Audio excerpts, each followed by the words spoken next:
Good morning, students. Today we are going to learn our fifth chapter, that is coal and petroleum. In this chapter, we will discuss about the resources. First of all, the classification of resources, then coal, petroleum, natural gas, the benefits of these resources, and in the last, we will discuss the disadvantages of the resources. For example, pollution caused by the combustion of fuels. So, let us start the chapter. First of all, what are the resources?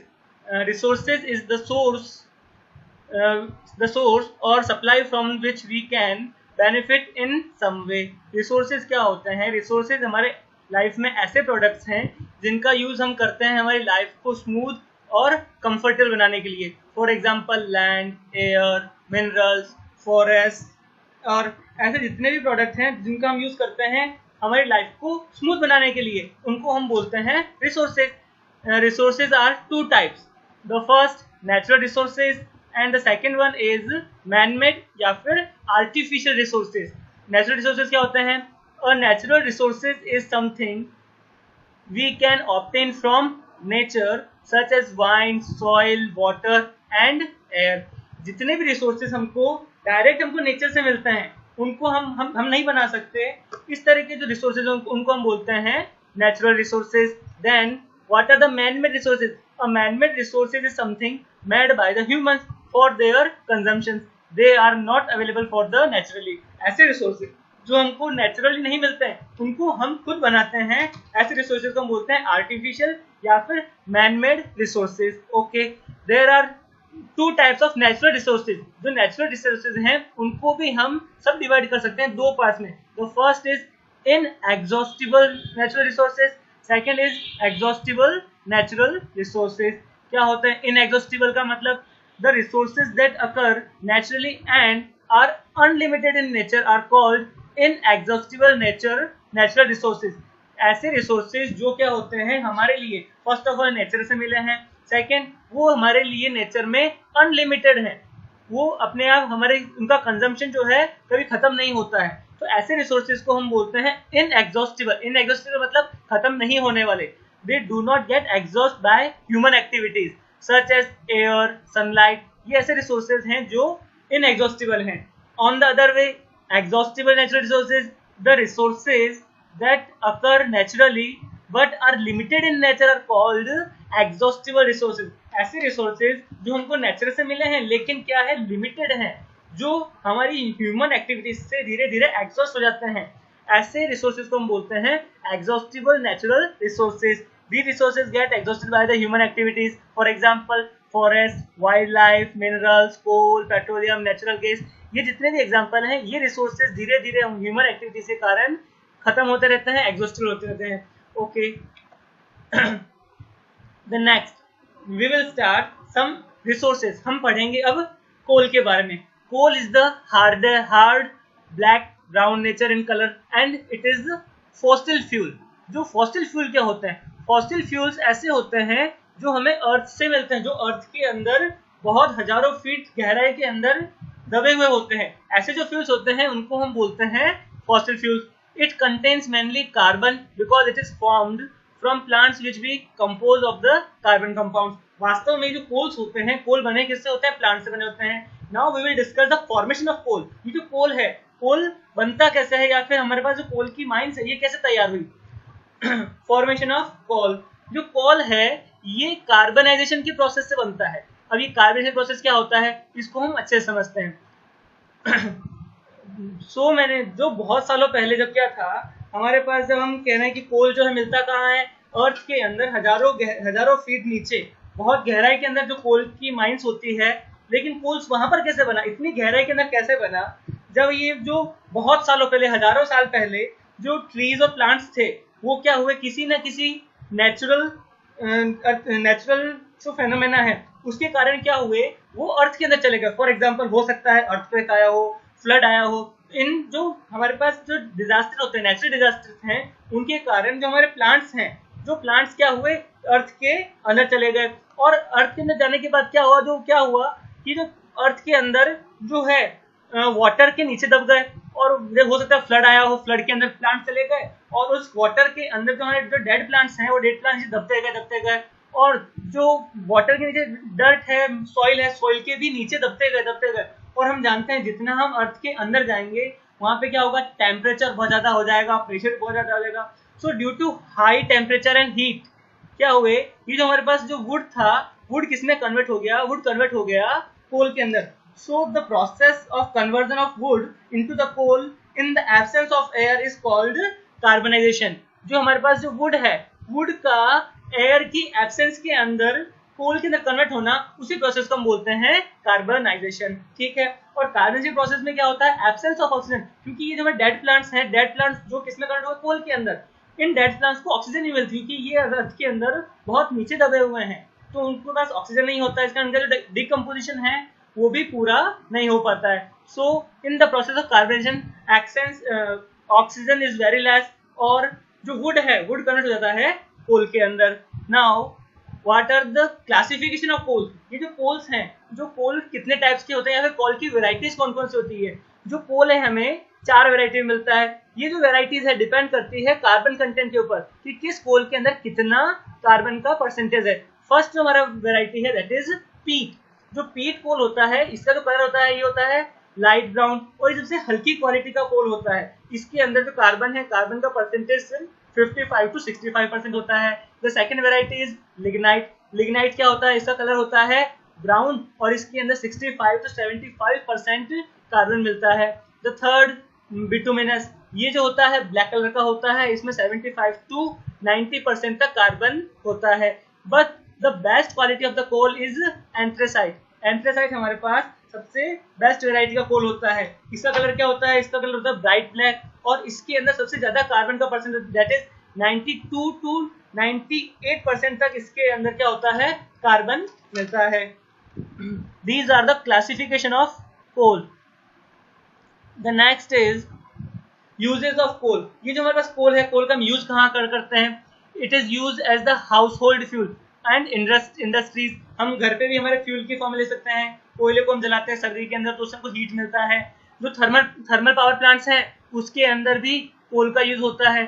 Thermal power plant के अंदर जो electricity का production होता है उसके अंदर जो heat मिलता है स्टीम के प्रोडक्शन में हम कोल का यूज कर सकते हैं। Earlier it was used to produce steam to run railway engine. बहुत सालों पहले जो हमारे पास जो रेलवे हैं उसके इंजन भी हमारे कोल से होते थे, उससे हम स्टीम प्रोड्यूस करने के लिए काम लेते कोल को। It is used to manufacture coke, coal tar and coal gas. ये जो हमारे पास क्या है, ये हमारे पास कोल के प्रोडक्ट्स होते हैं जो किससे बनते हैं, कोल से बनते हैं। It is used in extraction of metals from their ores. जो जितने मेटल्स हैं, मेटल्स के प्योरिफिकेशन में हम कोल का यूज कर सकते हैं। बहुत सारे केमिकल्स होते हैं जो कोल से बनते हैं, for example benzene, toluene, phenol, naphthalene. तो ये जो सारे हमारे पास क्या है, केमिकल्स हैं जो किससे बनते हैं, कोल से बनते हैं। So these are the uses of coals. The next is some useful products from the coal. Coal से बहुत सारे प्रोडक्ट्स हैं जिनका हम यूज करते हैं। तो हमारे पास जो कोल है उसका यूज हम 3 फॉर्म्स में करते हैं। The first is Coke. जो कोक होता है, कोल का सॉलिड फॉर्म उसको हम बोलते हैं कोक, ठीक है। और जो कोल का लिक्विड फॉर्म है उसको हम बोलते हैं कोलतार, और जो कोल का गैसियस फॉर्म है उसको हम बोलते हैं कोल गैस। और इन तीनों की अलग अलग यूजेस है। फॉर एग्जांपल जो कोक है, कोक कैसा होता है, टफ होता है, पोरस, एंड जो कलर है इसका कलर होता है ब्लैक सब्सटेंस होता है, ठीक है। ऑलमोस्ट प्योर कार्बन होता है, इसीलिए सॉलिड फॉर्म में होता है, okay. Use in the manufacture of steel and in the extraction of many metals. जो मेटल्स है या स्टील के इनकी जो एक्सट्रैक्शन है, जो प्योरिफिकेशन है, उसमें हम कोक का यूज कर सकते हैं।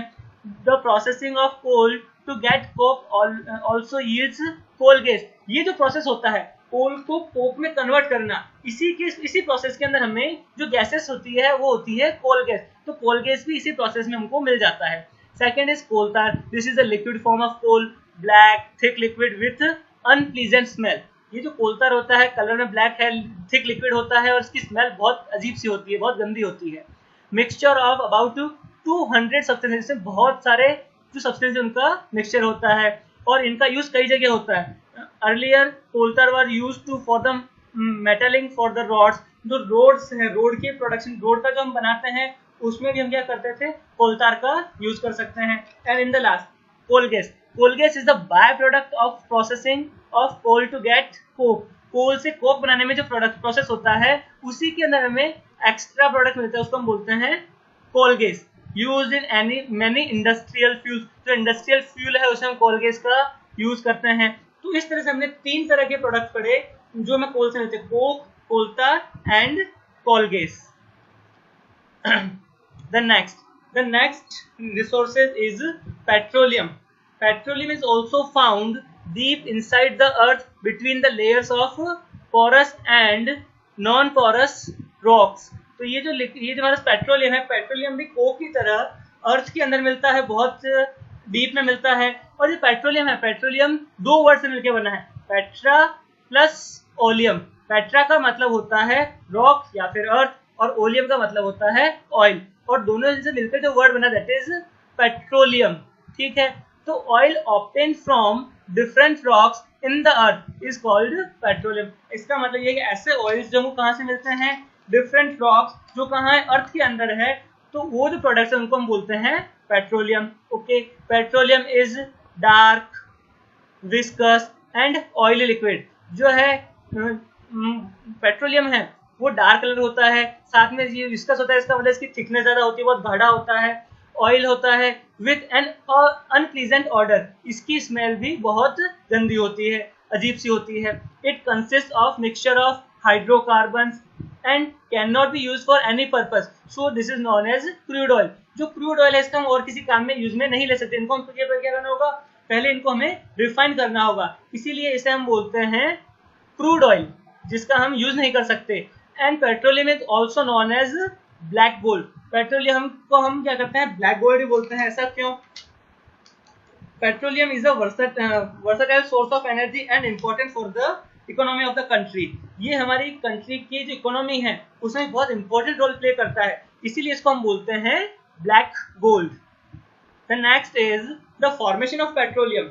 हम बात करते हैं पेट्रोल कैसे बना। जिस तरह से हमने कहा जो कोल है, कोल हजारों सालों पहले जो वुड थे, वुड जब क्या हुआ अर्थ के अंदर दब गए और वो किस में कन्वर्ट हो गए, हाई टेम्परेचर प्रेशर के कारण कोल में कन्वर्ट हो गए। तो उसी तरह से जो पेट्रोलियम है, पेट्रोलियम किससे बने, tiny marine plants and animals died and were buried on the ocean floor. जो मरीन प्लांट्स या एनिमल्स होते हैं जो सी के अंदर होते हैं, वो क्या जब वो धीरे धीरे मरते गए और जो सी के जो फ्लोर है वहां पर दब गए और वो धीरे धीरे क्या हुए, अर्थ के अंदर चले गए, बहुत अंदर चले गए, तो वो क्या हुए, धीरे धीरे किसमें कन्वर्ट हो गए, पेट्रोलियम के अंदर। और वही जो धीरे धीरे और इस प्रोसेस में कई मिलियन ईयर्स लग जाते हैं कि जो हमारे पास जितने भी मरीन प्लांट्स और जो एनिमल्स हैं वो कहाँ गए, अर्थ के अंदर गए, उनके ऊपर क्या हुआ, सैंड और डर्ट जमते गए और वो क्या हुए, बहुत नीचे चले गए। और जब नीचे गए तो टेम्परेचर बहुत ज्यादा है अर्थ के अंदर और प्रेशर भी बहुत ज्यादा, जिसके कारण वो किसमें कन्वर्ट हो गए, पेट्रोलियम में कन्वर्ट हो गए। The next is occurrence of petroleum. Occurrence का मतलब ये जो पेट्रोलियम के रिजर्व्स हैं वो हमें कहाँ कहाँ मिलते हैं। The largest petrol reserves are found in the middle east. जो मिडिल ईस्ट है वहां पर पेट्रोलियम के रिजर्व सबसे ज्यादा हैं। For example countries like Saudi Arabia, Kuwait, Iran, Iraq, यहाँ पर पेट्रोल के रिजर्व बहुत ज्यादा है। USA is the largest producer of the petroleum of the world. World में सबसे ज्यादा जो पेट्रोलियम के रिजर्व वो कहाँ, जो प्रोडक्शन होता है वो होता है यूएसए में। और इंडिया के अंदर भी होता है, इंडिया के अंदर होता है असम में, गुजरात में, मुंबई में। तो ये सारी जगह जो है जहां पर क्या होता है, पेट्रोलियम के हमको रिजर्व मिलते हैं। The next is refining of the petroleum. The process of separating crude oil into different useful components by fractional distillation is called refining. हम जानते हैं जो पेट्रोलियम हमें मिलता है क्रूड ऑयल के फॉर्म में, जिसको हम डायरेक्ट कभी भी यूज में नहीं ले सकते। इनको क्या करना होगा, हम किसी मेथड से हमारे यूजफुल फॉर्म में कन्वर्ट करते हैं, तो इस प्रोसेस को हम बोलते हैं रिफाइनिंग। और इसकी जो हमको जो प्रोडक्ट मिलते हैं उनको हम बोलते हैं फ्रैक्शंस, क्योंकि ये जो प्रोसेस होता है इसको हम बोलते हैं फ्रैक्शनल डिस्टिलेशन। अब हम बात करते हैं फ्रैक्शनल डिस्टिलेशन होता किस तरह से है। जब हम क्या करते हैं, हीट क्रूड ऑयल को हम इस डिस्टिलेशन में क्या करते हैं, फ्लो कराते हैं, तो हमें अलग अलग टेम्परेचर के ऊपर अलग अलग प्रोडक्ट्स मिलते हैं जिसे हम बोलते हैं फ्रैक्शन। फॉर एग्जाम्पल जब इस डिस्टिलेशन के थ्रू हमें 600 डिग्री सेल्सियस पे जो प्रोडक्ट मिलता है उसको हम बोलते हैं फ्यूल ऑयल। जो प्रोडक्ट हमें इससे थोड़े कम टेम्परेचर मिलता है वो हमारे पास होते हैं लुब्रिकेंट ऑयल्स। जो 270 डिग्री सेल्सियस पे होते हैं वो हमारे पास होते हैं डीजल ऑयल्स। इस तरह से अलग अलग टेम्परेचर के ऊपर पेट्रोलियम के हमें अलग अलग यूजफुल प्रोडक्ट्स मिलते हैं जिसको हम बोलते हैं फ्रैक्शंस। उनके नाम अलग अलग होते हैं। फॉर एग्जांपल जो पैराफिन ऑयल्स हैं वो अलग टेम्परेचर मिलेगा, 120 डिग्री सेल्सियस पे मिलता है गैसोलीन, 70 डिग्री सेल्सियस पे हमें मिलता है नेफ्था, और सबसे कम टेम्परेचर होता है वहाँ पर हमें मिलते हैं लिक्विड पेट्रोलियम गैस, जो हमारी एलपीजी है, जिसको हम हमारे गैस में यूज में लेते हैं, किचन में यूज में लेते हैं, वो हमें बहुत कम टेम्परेचर के ऊपर मिलता है। तो इस तरह से हम क्या कहते हैं, बहुत सारे प्रोडक्ट्स हमको पेट्रोलियम के थ्रू मिलते हैं। कौन कौन से प्रोडक्ट्स होते हैं इनको हम एक टेबल के थ्रू पढ़ते हैं। First of all LPG. LP is a fraction of petroleum. इसका फुल फॉर्म होता है लिक्विड पेट्रोलियम गैस। इसका यूज हम करते हैं होम डिलीवरी, होम किचन के अंदर करते हैं, इंडस्ट्रियल में करते हैं। सेकंड हमको मिलता है पेट्रोल। पेट्रोल का हम यूज करते हैं motor fuel, aviation fuel, solvent and dry cleaning, बहुत जगह हम क्लीनिंग में भी यूज में लेते हैं। केरोसिन का यूज करते हैं। केरोसिन यूज होता है स्टोव्स के अंदर, बहुत पहले स्टोव्स के अंदर होता था, लैंप्स के अंदर, जेट एयरक्राफ्ट के अंदर। द नेक्स्ट प्रोडक्ट होता है हमारे पास डीजल, भी हमको पेट्रोल के थ्रू मिलता है। डीजल ये क्या होता है, fuel for heavy motor vehicle. जो हमारे जितने भी हैवी व्हीकल्स हैं, ट्रक होते हैं, इस तरह के जो हैवी व्हीकल्स उनमें हम डीजल का यूज कर सकते हैं। इलेक्ट्रिक जनरेटर, उसमें भी डीजल का यूज किया जा सकता है। ल्यूब्रिकेंट ऑयल, जो हमारे पास ल्यूब्रिकेशन का काम होता है, हमारे जो ऑटोमोबाइल इंडस्ट्री है उसमें ल्यूब्रिकेंट्स का बहुत ज्यादा यूज होता है। Next is paraffin wax. इसका यूज हम करते हैं कैंडल्स के अंदर, वैसलीन के अंदर, ऑइंटमेंट के अंदर। द लास्ट है बिटुमेन। इसका यूज हम करते हैं पेंट्स के अंदर या फिर रोड सरफेसिंग के अंदर। तो इस तरह से जो पेट्रोल के हमें बहुत सारे प्रोडक्ट्स मिलते हैं उनका हम अलग अलग जगह यूज करते हैं। The next resource is natural gas. What is natural gas? Natural gas is almost pure methane when it is in its purest form. जब मैथेन क्या होता है, अपने प्योर फॉर्म में होता है, तो उस गैस को हम बोलते हैं natural gas. Natural gas is colourless, shapeless and odourless. Natural gas का कोई कलर नहीं होता है, कोई शेप नहीं होता है, और ना ही उसकी कोई स्मेल होती है। It is a combustible mixture of hydrocarbon. जो नेचुरल गैस है वो क्या होती है, ऐसी गैसेस का फॉर्मेशन है, ऐसे हाइड्रोकार्बन का फॉर्मेशन है जो जिसका यूज हम जलाने में या बर्न में ले सकते हैं।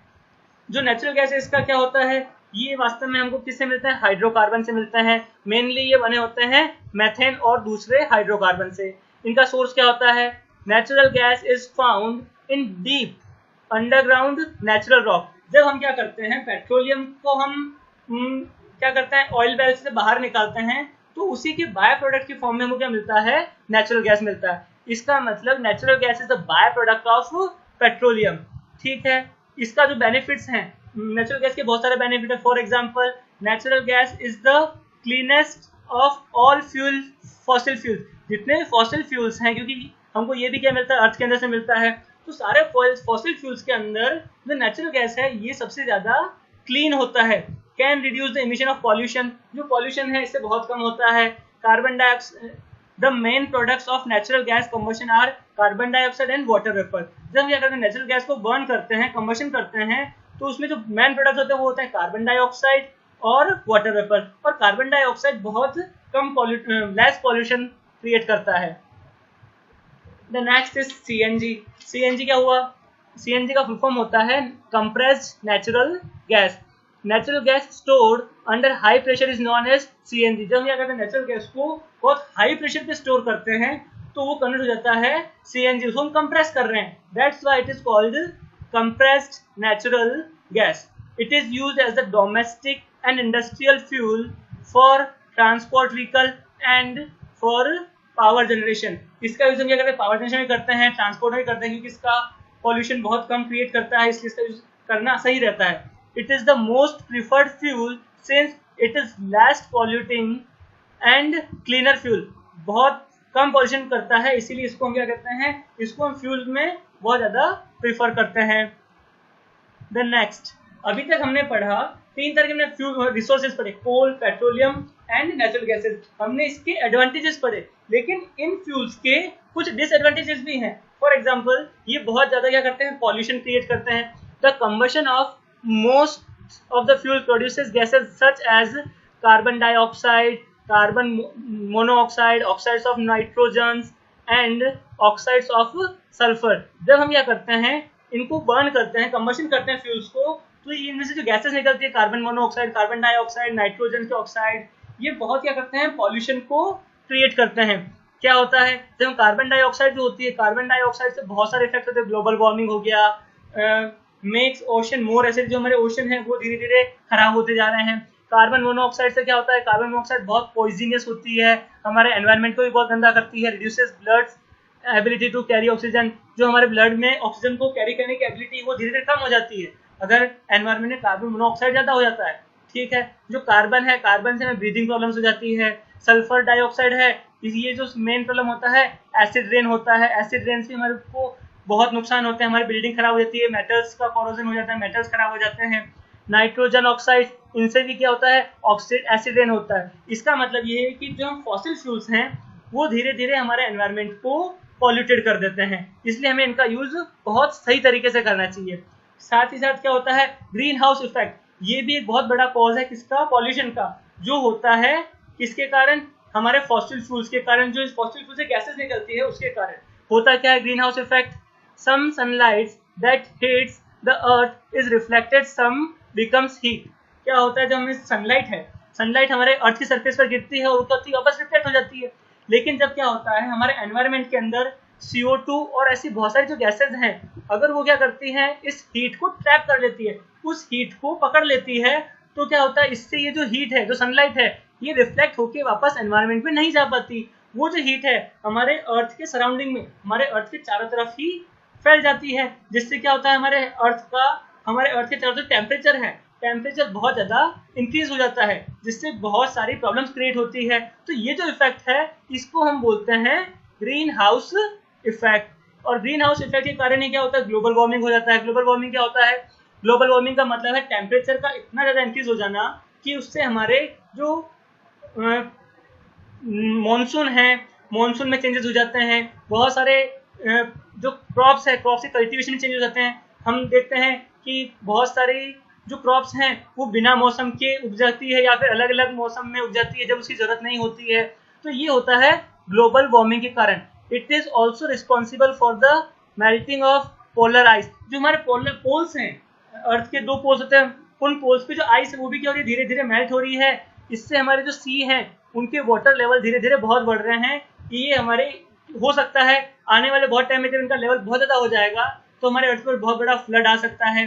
The oxides of sulphur, oxides of nitrogen, carbon dioxide, इन सब के कारण क्या, जब ये हमारे रेन वाटर में डिसॉल्व हो जाते हैं उसको हम बोलते हैं एसिड रेन। एसिड रेन क्या होता है, जो एसिड रेन में जो वाटर होता है वो बहुत ज्यादा एसिडिक होता है, जिसके कारण हमारे मेटल्स डैमेज हो जाते हैं, हमारे बिल्डिंग मॉन्यूमेंट्स ये क्या होते हैं, धीरे धीरे कोरोसिव हो जाते हैं, खराब होने लग जाते हैं। तो इस तरह से हमने देखा कि जो हमारे रिसोर्सेज हैं, हम जितना ज़्यादा पॉल्यूशन होता है, पॉल्यूशन के कारण हमारे बहुत सारे डिसएडवांटेजेस भी होते हैं। हम इनको किस तरह से कम करें, how to prevent from the global warming. तो ग्लोबल वार्मिंग को हमें क्या करें, बहुत कम करना होगा। उसके लिए हम क्या कर सकते हैं, प्लांटेशन ऑफ ट्रीज, बहुत ज़्यादा प्लांट्स हमें लगाने होंगे। ठीक है, हमें क्या करना होगा, हमें रीन्यूएबल सोर्सेज को यूज करना होगा। फॉर एग्जांपल सनलाइट, ये कभी खत्म नहीं होते हैं, इसका डिसएडवांटेजेस नहीं होता है। Wind, hydro energy, geothermal energy. तो हमें जो रिसोर्सेज हैं उनको इक्को की तरफ जाना होगा, इक्को जो हमारे एनर्जी के सोर्स हैं उनको यूज में लेना होगा।